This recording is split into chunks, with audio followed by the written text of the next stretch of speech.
Jika Anda ingin trading seperti bank dan para institusi besar, nontonnya jangan di-skip.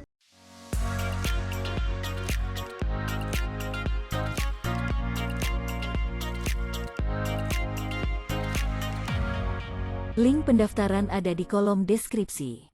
Silahkan mendaftar sekarang juga. Sebelum kita belajar teknik yang luar biasa ini, silakan Anda bisa like dan share video ini ke teman-teman grup trading dan media-media sosial Anda. Bagi Anda yang belum subscribe, silakan subscribe dulu agar tidak ketinggalan materi trading gratis yang saya upload setiap minggunya di channel YouTube ini. Saya juga mengundang Anda untuk join di live trading signal yang saya selenggarakan setiap hari jam 7 malam waktu Indonesia bagian Barat. Pertanyaan, saran, kritik, dan request materi silakan tulis saja di kolom komentar. Salah satu kelebihan nyata yang dimiliki oleh bank dan para trader institusi yang tidak dimiliki oleh para retail trader adalah informasi. Mereka punya akses ke informasi yang kita sebagai retail trader itu tidak bisa mengaksesnya. Namun dalam video ini saya akan share sebuah informasi yang selalu digunakan oleh bank dan institusi yang sebenarnya bisa juga digunakan oleh para retail trader. Namun jutaan retail trader justru tidak menyadarinya. Padahal sebenarnya ini bukanlah informasi yang rahasia. Informasi ini bisa kita lihat sehari-hari. Informasi yang saya maksudkan adalah double zero atau round number. Yang Anda lihat di layar monitor ini adalah chart GBP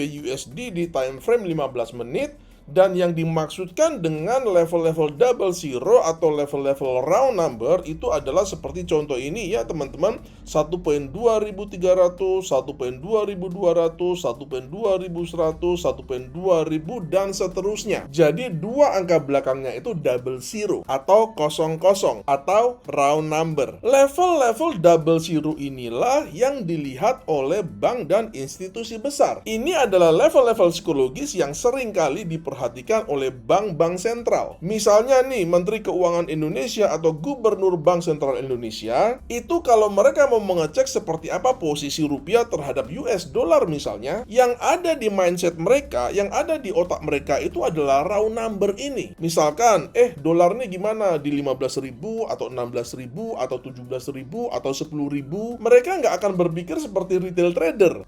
Dolar udah di 15.103 atau 14.004 atau 14.011 atau 14.033. Yang suka ngitung bilangan-bilangan yang ganjil itu adalah kita para retail trader, khususnya para scalper. Bank dan institusi besar mereka lebih fokus ke round number ini, ke double zero ini, ke level-level psikologis ini. Oleh karena itu, jika Anda ingin trading seperti bank dan institusi besar, mulai sekarang ubahlah mindset Anda. Berilah porsi yang lebih besar pada level-level round number atau double zero ini. Asumsi dasarnya sangat sederhana sekali, yaitu kita melihat level-level double zero ini sebagai level support and resistance. Jadi nggak perlu juga terlalu jelimet dalam mencari atau menentukan level-level support and resistance. Cukup lihat saja, intip saja round number ini, zero number ini, maka Anda akan mendapatkan support and resistance yang sangat kuat dan sangat valid seperti para bank dan institusi besar melihatnya. Karena level-level double zero ini adalah support and resistance, maka level-level tersebut juga bisa kita gunakan untuk patokan entry, stop loss maupun target profit. Seperti yang Anda lihat di pair GBP USD di time frame 15 menit ini ya teman-teman, ada dua buah level double zero yaitu 1.2300 dan 1.2200. Jadi sebagai trader ya teman-teman, ketika kita tahu di sini sudah terjadi breakout dan kemudian di sini juga sudah terjadi retest ya teman-teman, maka target bearishnya itu di mana? Target bearishnya itu adalah pada next double zero-nya ya. Jadi next double zero-nya itu ada di 1.2200.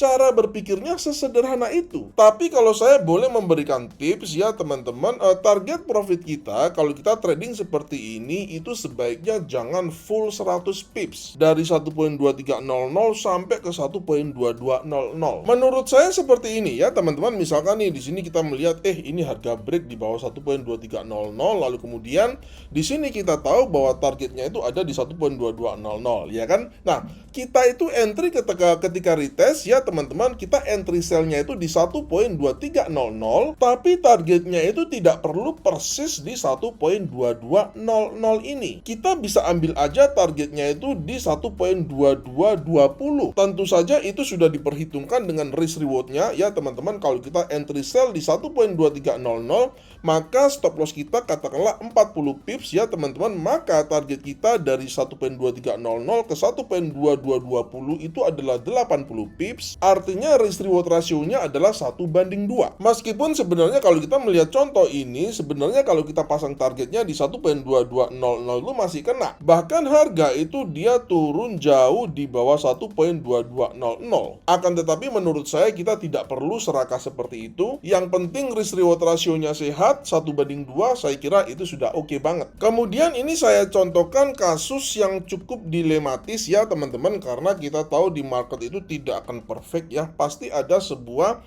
situasi-situasi di mana dilematis ya, di mana kita akan seringkali itu kita sulit dalam mengambil analisa atau kesimpulan. Di layar ini kita melihat ada 3 buah level double zero ya teman-teman. Pertama adalah 1.2500, kedua adalah 1.2400, dan yang ketiga adalah 1.2300. Di sini kita melihat ya teman-teman, setelah harga itu dia gagal naik di atas 1.2500, harusnya kan targetnya 1.2600 di atasnya ya teman-teman.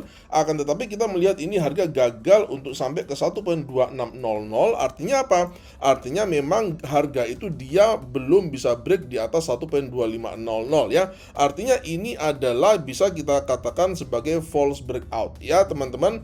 Dan setelah kita mengetahui fakta ini ya, maka setelah dia jebol balik lagi di bawah 1.2500 setelah gagal ke 2600 itu ya teman-teman, maka kita bisa mengambil setup sell ketika dia retest di 1.2500 ini ya. Dan kemudian kita sell di 1.2500, katakanlah targetnya itu di 1.2400 ini ya teman-teman. Dan ketika di sini kita melihat sangat menarik sekali ya teman-teman, nanti pada faktanya, pada realita di market, hal-hal seperti ini akan sering terjadi. Oleh karena itu jangan bingung, jangan panik ya teman-teman. Trading itu tidak ada yang 100% berhasil, akan tetapi kita harus perhatikan fakta-fakta seperti ini yang akan sering Anda temui agar Anda sudah siap ya, agar Anda sudah siap bahwa memang ini pasti akan terjadi ya. Oke, setelah dia break di bawah 1.2400 ini ya teman-teman, dan katakanlah kita sell ketika dia retest di 1.2400-nya, maka harga ini dia bermain-main ya teman-teman ya. Beberapa kali kita melihat di sini harga break lagi slip di atas ya kan. Dia cuma sampai di berapa ini, di 2370-an aja ya kan. Kemudian dia naik lagi, bahkan dia sampai di 1.2421 ya teman-teman. Dan kemudian dia sini struggling terus di sini ya, dia sideways di sini ya teman-teman. Akan tetapi akhirnya dia sampai juga di targetnya 1.2300. Artinya dari contoh ini kita bisa mengambil kesimpulan bahwa jangan mengharapkan pergerakan yang mulus, dan stop loss yang paling ideal itu adalah di angka 50 ya teman-teman. Jadi kalau misalkan nih kita sell di 1.2400, maka stop lossnya itu kita letakkan saja di 1.2450. Pak Setio, kenapa kok di level-level double zero ini terjadi banyak sekali struggling dan false breakout? Jelas saja ya teman-teman, karena bagaimanapun juga level psikologis, level double zero ini adalah level-level di mana para pemain di market itu mereka saling tarik-menarik di sini ya teman-teman. Para buyers dan seller itu mereka perangnya itu yang terbanyak, terbesar ya teman-teman, itu di level-level double zero, level-level round number atau level-level psikologis ini. Jadi jangan heran ketika ada di level-level psikologis ini, maka akan terjadi struggling, cross atas, cross bawah, cross atas, cross bawah, dan seterusnya. Oleh karena itu, untuk membantu kita, mempermudah kita dalam mengambil keputusan apakah akan sell atau buy ya teman-teman, ada baiknya kita menggunakan moving average 20 di time frame daily. Garis biru yang Anda lihat ini adalah EMA eksponensial moving average 20, akan tetapi time frame-nya itu di time frame daily. Di sini kita melihat ya teman-teman, harga itu dia sedang bergerak di bawah EMA 20 daily-nya. Artinya kalau kita melihat harga struggling di area 1.2400 ini, kita nggak usah terlalu bingung-bingung ya kita ambil saja posisi sell. Kenapa? Karena harga masih bergerak di bawah EMA 20 daily-nya. Itu adalah filter kita. Teknik yang saya contohkan di video ini tentu saja hanyalah salah satu teknik saja. Anda tentu bisa menggunakan teknik yang Anda pakai sendiri, dan saya selalu mendorong Anda untuk memodifikasi apa yang Anda lihat di video-video saya. Jadi gimana nih? Sudah siap trading dengan mindset para bank dan institusi besar? Dan tinggalkanlah mindset retail trader yang biasanya itu suka ribut mencari di tempat-tempat